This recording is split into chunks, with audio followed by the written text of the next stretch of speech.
hockey and ring and the greats of the hurling game, of athletes bold who compete for gold and footballers of great fame, of a horse like Arkle who galloped and sparkled and followers' hearts did stir. But the charioteer who knew no fear was the driver they called Ben Hur. In his youth he was a force at water sports. At Olympus he swam for Rome.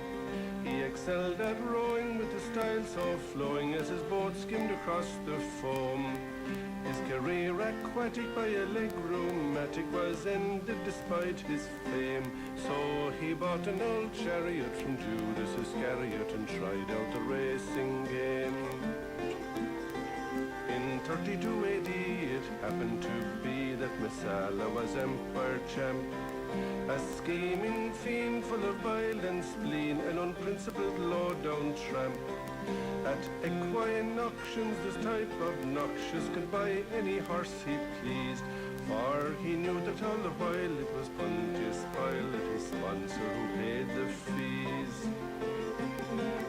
One night it did occur that he met Ben Hur in a bar in downtown Beirut. Messala was rowdy and talking loudly, he bragged of his high repute. So Ben walked up and he says, "You're a pup, a despicable cheating thug, and you always come first for your negs are nursed with performance-enhancing drugs." Messala just quaffed from his pint and laughed as he says to his nasty mates, "I swear by Pythagoras, this dirty little shagger is foolishly tempting fate. We Roman players are strong and fair, and at racing we are the best. But in the 4 o'clock at Antioch, your words you can truly test." So the challenge it was met, and they laid their bets, and the fixture was advertised. Centurions and majors were laying big wagers, Messala would claim first prize. Not even his brother would chance a little flutter on Ben Hur as an each-way pick, and the racing cognoscenti declared in print he truly wouldn't do the trick. All the pubs were chock-a-block in Antioch on the morning of this great race. It was all sold out in the shady touts, so the ticket could find no trace.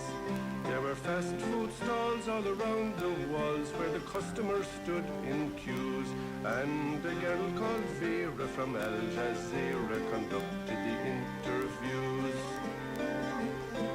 So the driver's first task was to follow the Damascus Loyal Volunteer Pipe Band. Those Syrians and Zionists dressed in their finest were cheering from terrace and stand. In the dearest seating the Romans were eating sandwiches filled with prawns, for they all came to the gala supporting Messala, their very own Buchel-born. With Messala and Ben there were 3 more men who went to the starting line. Some die-hard punters had money on Gunter, a Hun from beyond the Rhine. A brave Mesopotamian whose name was Damien was seen as an also ran, and a chap called Lazarus whose driving was hazardous excited the local fans. The moment they got started, Bow Lazarus started like mad for the opening bend. With a desperate swerve he tackled that curve, but his chariot did upend. As he lay in his gourd there remained just 4 until Damien lost the head. When his plans were all unravelled, through the air he travelled till he landed up in Rosed. Then moving to the front was the valiant Gunter, exhorting his eager steeds.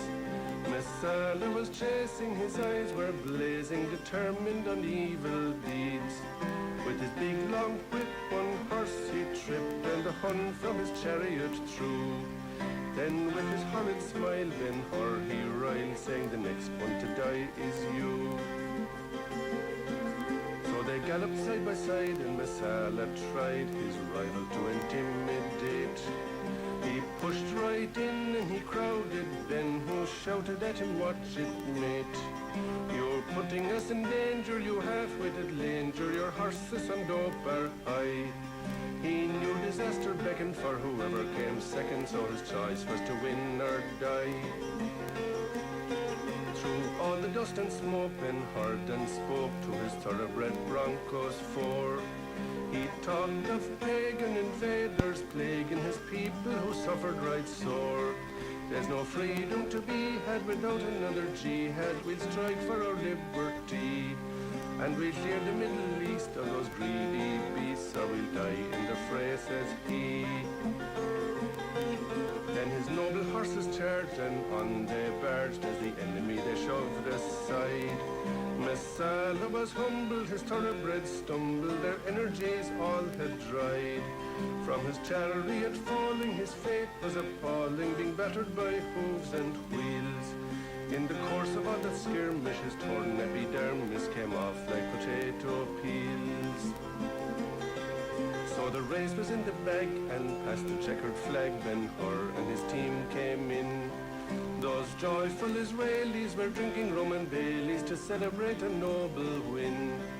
The ambulance brigade were giving first aid with Messala's own backroom team, and a specialist from Babylon was rubbing on Savillon, soothing antiseptic cream.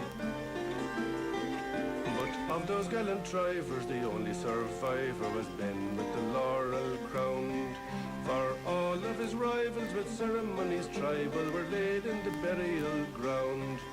Only Lazarus's folks complained they were broke, saying, "The undertaker we can't pay, for we buried him already, but instead of staying dead he turned up for his dinner next day."